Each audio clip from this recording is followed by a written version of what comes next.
নতুন বছরে ভারতের জন্য বাংলাদেশের ভিসা প্রক্রিয়ায় জটিলতা আরও বেড়ে গেছে। আগে যেমন ভারতীয়রা সহজেই ভিসা পেয়ে যেতেন, এখন আর সেই সুযোগ সুবিধা মিলছে না। বর্তমান পরিস্থিতি অনুযায়ী ভারত বাংলাদেশ দ্বিপাক্ষিক সম্পর্কের সাম্প্রতিক উত্তেজনা ভিসা ইস্যুতে প্রভাব ফেলছে বলে জানা গেছে।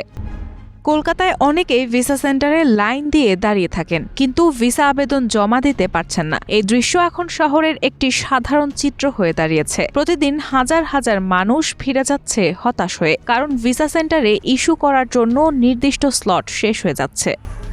কলকাতাস্থ ডেপুটি হাই কমিশনের সূত্রে জানা গেছে, আগে প্রতিদিন গড়ে ৩৫০ থেকে ৪০০ জনকে ভিসা দেওয়া হতো, কিন্তু বর্তমানে তা মাত্র ৭০ থেকে ৭৫টি। এমনকি কিছু সূত্রে ধারণা করা হচ্ছে যে আগামী দিনগুলোতে ভারতীয় নাগরিকদের জন্য বাংলাদেশের ভিসা আরও কমিয়ে দেওয়া হতে পারে, যদিও মিশনের কোনো কর্মকর্তা এ বিষয়ে মুখ খুলতে চাননি। বাংলাদেশের ভিসা সেন্টার জানিয়েছে, তাদের পক্ষে কিছু করা সম্ভব নয়, কারণ বাংলাদেশ সরকার প্রতিদিন নির্দিষ্ট সংখ্যক আবেদন গ্রহণ করার নির্দেশ দিয়েছে এবং সেটি ছাড়িয়ে যাওয়া কোনো উপায় নেই। এর ফলে এই সমস্যার সম্মুখীন হচ্ছেন ভারতীয় নাগরিকরা।